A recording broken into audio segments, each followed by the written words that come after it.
video is called Why Does Mexico Love Dragon Ball? For some reason, like all crime rates, cartel activities drops when new Dragon Ball news happens, whether it be anime, video game. Like Mexico, Spanish speaking countries, bro, they love Dragon Ball. I don't understand the fascination because everybody adores Dragon Ball, but why specifically does Mexico go so crazy for it? This is a government-sponsored public viewing of episode 130 of Dragon Ball Super. That's right, bro. At the height of Dragon Ball Super, bro, stadiums were rented out. Like in America as well, bars and different stadiums and shit. Like I think that was going on, but across the world, bro, this was like basically like Super Bowl ratings type. Everyone showed up to watch it together. Dragon Ball Super. And over 15,000 people showed up in Ciudad Juarez, Damn. Mexico. People were cosplaying, they had food. The Spanish voice. Wait a minute.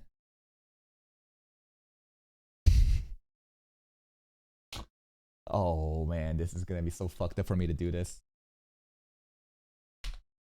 I shouldn't do this. I shouldn't do this. I shouldn't do this. I shouldn't do this. But something about this hat reminds me of a certain character that's not Mexican. Italian plumber. Anyways. They had food. The Spanish voice actors for Goku and Vegeta were even there live dubbing the entire thing. And this event even caused a diplomatic crisis between the Mexican and Japanese government. The diplomatic crisis? Concerns about illegal screening, but a deal was eventually. Oh yeah, copyright shit. Yeah, I mean, I wonder what they did. Just like had like a rip of a Dragon Ball episode torrent, you know, just be live streaming on a fucking stadium. Reach between the two. These are public viewing events that pop up all over Mexico for the second to last episode of Dragon Ball Super. And if you haven't caught on just yet, Dragon Ball has a massive following in Latin America. Yeah, they do. This is especially true when we're talking about Mexico. You can say that Latin America is pretty crazy about Dragon Ball. This is especially true in Mexico, where people celebrate Goku as a cultural icon. Exactly, bro. Remember all that like politically correct terminology they're trying to label Latin people? Like Latinx? L-I-T-I-N-X or something, trying to get like representation, and even they were like, what the fuck is this? Ew. We align with Goku, bro. That's when you have a good character. Goku is an alien monkey from a different planet. He is not supposed to be some sort of token character representation of a specific race to make you feel good about yourself. He is the embodiment of a being that everyone aspires to be, and that's why Mexican adults, right? Mexican people, they adore him. They align with this belief. Some sources also, yes, Goku is an immigrant. Maybe there's a bit of overlap with that. Even claim that cartel activity falls for about 2 days after the release of a new episode. And there are even Dragon Ball Z parades in Mexico. They honored the series creator Akira Toriyama when he passed in March of 2024. Rest in peace. And this I shouldn't be laughing. Had a fucking memorial service for Akira Toriyama, but bro, all the girls are in Vegeta's fucking Saiyan armor outfit. This is without a doubt one of the most surreal things that I've It's ever a bunch seen. of Vegetas! Everyone in Mexico knows about Dragon Ball Z. Cao Tzu! Mr. Popo! Boo! From kids to grandpas. Even if you don't know anything. Yeah, but if this was not in Mexico, bro, straight up, they be canceled, saying, oh my god, blackface, I can't believe it. About anime, it's a cultural thing there. Ask anywhere on the internet and you'll find it. Mexico has the biggest as well as the most die-hard Dragon Ball fan base in the world. They are very devoted individuals, and some even claim that the percentage of fans is greater than that of the United States as well as Brazil. There are even Number one, that more than Japan, bro. Claim that Dragon Ball is more popular in Mexico than its native home of Japan. To me, the success of Dragon Ball in Mexico and Latin America is rather strange. It is. When I was in high school, the only place you really had Japanese anime was Toonami. In America, anime has only become mainstream recently. Netflix and other platforms bet on big animated shows in 2021. TV executives are still confused about its success, and most Hollywood CEOs here still think of animation as a single thing. Yeah, these corporate business suits have no fucking understanding of why anime is so relatable to the, you know, the younger audience and, you know, older audience too, and why it's becoming mainstream. Content meant for children and family, and not a genre in itself where it contains content of all. Like these business suit people straight up just think that all of this shit is just children's cartoons. Unironically, would just call anime like Chinese cartoons. Kind. The co-director of Kung Fu Panda 4 said that Hollywood execs totally see the influence and impact of anime on the world. but they still think that audience don't really like these type of stories, so a cultural shift is really waiting to happen in the States. But anime has already become mainstream in Latin America, and it's been like that for a while now. My theory is, I guess, how accessible Dragon Ball content was to kids in Mexico when they grew up. Because, like, why specifically in Mexico would they align with Dragon Ball more than anywhere else? I don't know. Maybe it's some sort of socio-economic factor that causes people to be inspired by Dragon Ball specifically. But I thought that maybe it's because of how it was distributed. It was like way more accessible to people growing up to watch Dragon Ball compared to like America. That's why more people are influenced by it. Now, according to BB Media, Latin America has the highest percentage of anime fans, with 28% of users choosing anime as their favorite genre. Weebs. And this is even followed. Damn, bro. Latin America, Asia Pacific, US, Canada, Europe, and then Middle East. There's a lot of Spanish-speaking weebs, man. By Asian Pacific regions, along with US and Canada. Young people between the age of 16 to 24 are most likely to prefer anime to traditional shows. So why is Dragon Ball such a religion for the people of Mexico as well as the people of Latin America?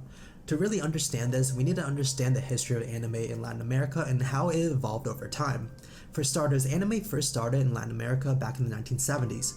Back then, Televisa president Emilio Milo bought the rights to show Japanese cartoon in Mexico. And he really did this because it was the cheapest option. With no domestic animation industry and the high import costs for Warner Bros. And Hanna-Barbera cartoons, he had no other choice. So this is not like a huge gigabrain plan from Emilio to, you know, bring anime over to Mexico, but rather it's just a cheap way of entertainment of what was there. But spontaneously, this then was like how anime just exploded in Mexico. Japan at the same time was trying to export their media, and they found a huge market in this region. So instead of showing shows like Bugs Bunny or Flintstones, Latin America got a real taste of anime. They imported early titles, including classic Japanese series such as Astro Boy, Kimba the White Lion. That's actually so hype. I don't want to watch this cringe ass fucking, you know, Tom and Jerry boring ass shows. Those shows are actually so racist too. Those old ass cartoons. If you look back at it, dude, the racial stereotyping and like the themes that they have, holy fuck, it actually shocks me how racist those cartoons were back in the day. But basically Mexico was able to grow up watching these old animes, and more just animes compared to the cartoons that we were exposed to. Lion and Mazinger. These imported cartoons were not popular at first, but they later became a huge hit. With very few channels, there was nothing better to watch. And then more animes and networks began to emerge. Hype. A whole genre began to form in Latin America. And if you ask the older generation in Latin America, they'll most likely remember characters such as Heidi, Marco, and Candy. The rush to show the best anime was now a thing. TV. That's so fascinating. So my theory was correct. It was all about early access, right? Distribution of anime to the audience in Mexico. Because Emilio, the guy, right? And he didn't plan this. He had no vision, but it was like the cheapest alternative for entertainment to come in rather than opting for those Western cartoons. And he decided to take on like a partnership with Japan. They brought in anime. The Mexican people were exposed to anime for such a long time at such an early age, and therefore the explosion. But that still doesn't really explain Dragon Ball specifically, you know? There must be something on top of that. Azteca aired classic series like Sailor Moon. Televisa imported Ranma 1/2, but the biggest hit of all was Dragon Ball. It first arrived in 1996 and quickly became Mexico's favorite anime. Latin American Spanish dubs let audience in Mexico enjoy the show without subtitles. This really boosted its popularity. So yeah, the subs, right? The Latin subs, shit like that. That must be like how it really exploded. As a result, many Latin American countries saw a wave of Japanese animations during this period. Dragon Ball Z really led the charge. Spanish and Portuguese dubbing was by far superior to other dub animes. The voice acting was powerful as well as memorable.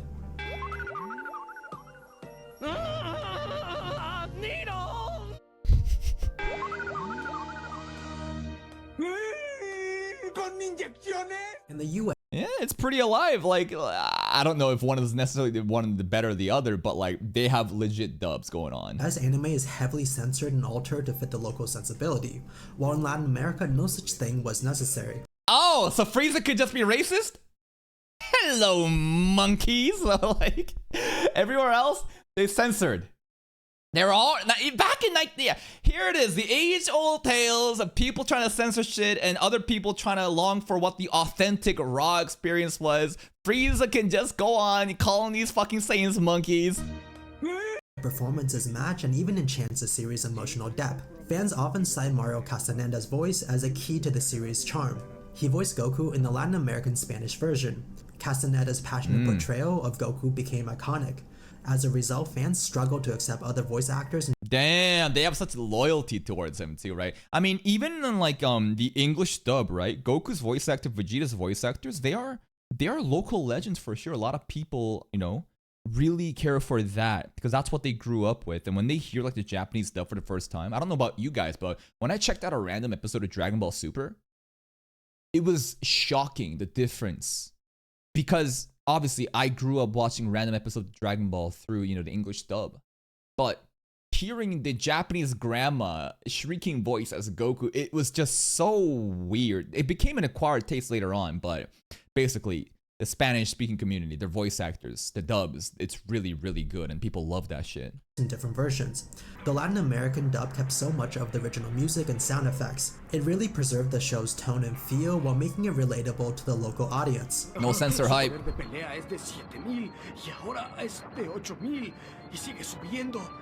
It quickly became a Is that, what's his power level? staple for after-school TV.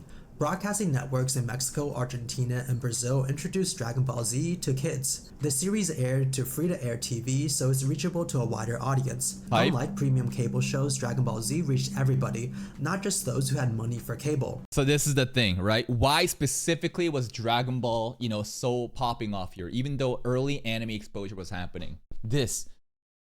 It did not require to have premium cable. It's just the most, it's such a hit anime that it's so hype. It's got the, you know, the dubs and everything that people love, but the accessibility already was given to like everybody. Dragon Ball Z reached everybody, not just those who had money for cable. Its presence on the mainstream channel made it actually a cultural experience shared by millions. The series had long, drawn-out battles that spanned multiple episodes. The show's rising stakes and emotional release matched the region's love for drama, so the show itself was very appealing. Children across the regions would rush home to catch the latest episode. This created a massive... Looks like he's just wearing a bunch of bananas on his head. Super Saiyan hair, I know, it just looks like a bunch of bananas. The regions would rush home to catch the latest episode. This created a massive fan base that spanned all classes. The series' many episodes and reruns connected with many generations of viewers. These Latin American countries were one of the earliest adopters. Yo, this is Goku, Super Saiyan 4 from GT, I'm pretty sure. Of viewers. These Latin American countries were one of the earliest adopters to Yeah, this art this is form. GT. It has a deep cultural obsession. Oh, Jesus Christ! I don't remember Goku looking like this. Anyways. With it that continues to this day. The anime streaming giant Crunchyroll estimates that Mexico is its 4th largest market worldwide. Damn. So why did Dragon Ball end up being such an icon A lot of weebs in France too, man. That's also where, you know, ReZero got leaked. in places like Mexico against a sea of other animations? There are many reasons to this, but to be fair, it really resonated with Mexican identity and it created a culture behind it. Like, something about Dragon Ball. What are the themes around Dragon Ball? I think that these themes really exist in a lot of the battle shonens. And what's the heart of all these battle shonens like Bleach, One Piece, Naruto?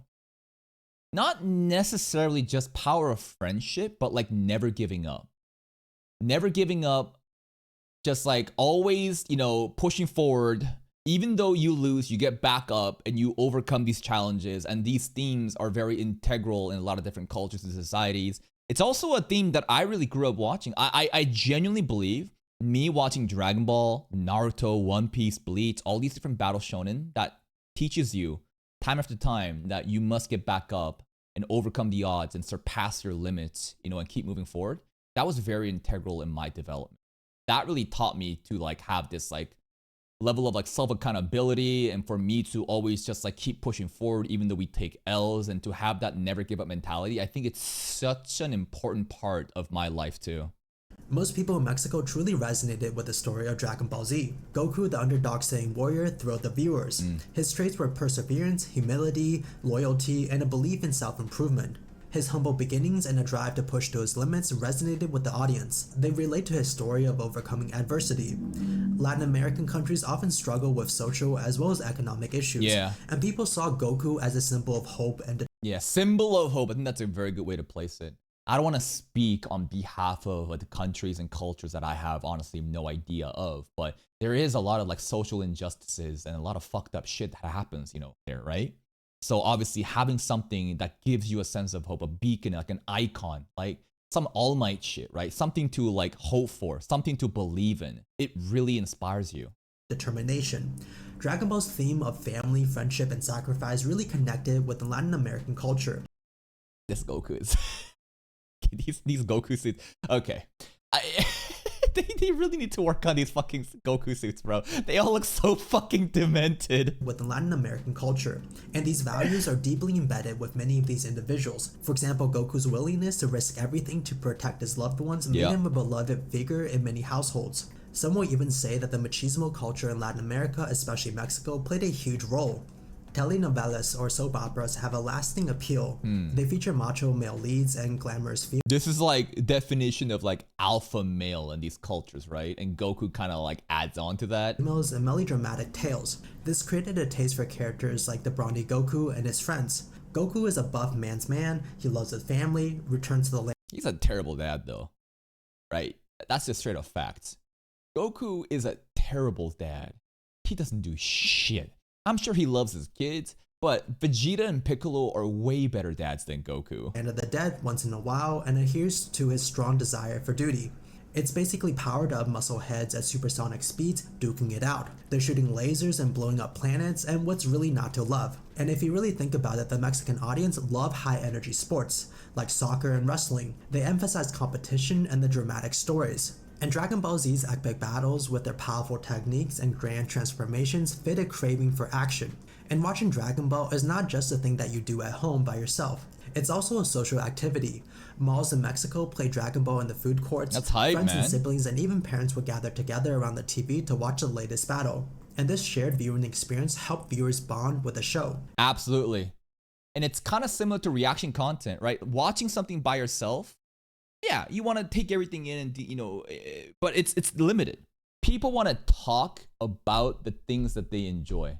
We are social creatures, and at the heart of it, the reason why people yearn for reaction content, even though it's such lazy content, right? Of course, reaction content is the laziest form of content in my opinion. There is still so much value in it because human beings long to be desired by other people that had the same interest.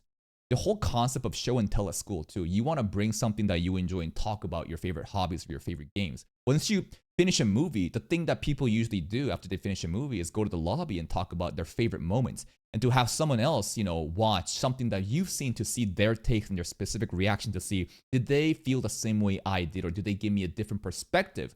That's why there's so much value in reaction content, even though it is quite some of the laziest content that exists, because obviously I'm just fucking watching the guy's video right now. But laziness and value, this is not, you know, directly, there's no correlation behind it. And watching something together in a group viewing show, it's really community bonding. It really is. It's definitely a lot more fun to watch something that you enjoy with a group of people rather than watching it by yourself.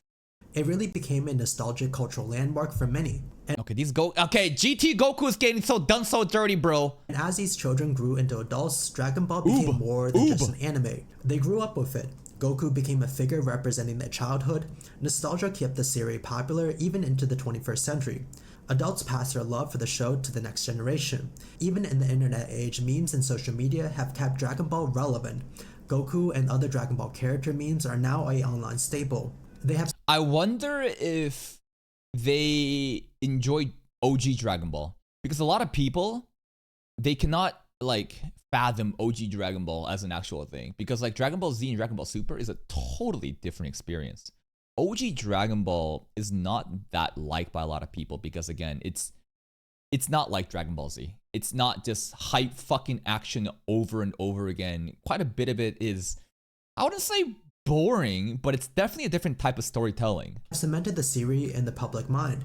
Memes, jokes, and viral Takeria Goku! video about Dragon Ball have kept it alive for the new generation. They engage with the series in a modern way, decades after the original run. For example, Goku's catchphrases and his power-up scenes are often referred to in online discussions. They also blend humor with nostalgia. His transformation into Super Saiyan is also a popular topic. These memes show Dragon Ball's long-lasting impact. Yeah, nostalgia is one hell of a drug, man. They also connect with older as well as younger fans, keeping the series' legacy alive. Dragon Ball is dominant in Latin America, in particular Mexico. Its success comes from its accessibility, cultural resonance, and community engagement. Exactly right. The whole thing about Emilio, that politician guy who opted for the cheapest option of entertainment value, which happened to be anime from Japan, which was a stroke of luck. Giving the people early access, not early access, more accessibility to these animes compared to other places. And then Dragon Ball showing up, where it was available not through just premium cable TVs, but every household could watch it. And then the themes of Dragon Ball Z resonating with like the machismo culture in Latin America. All of these things, and the group showing too, right?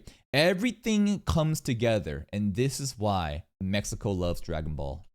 The show's theme of perseverance, family, and self-improvement really resonated in this region, and Goku became more than just a character. Yo, the Spirit Bomb, everyone, give your energies to Goku! He became a symbol for hope, strength, and unity. Even decades after the original airing, Dragon Ball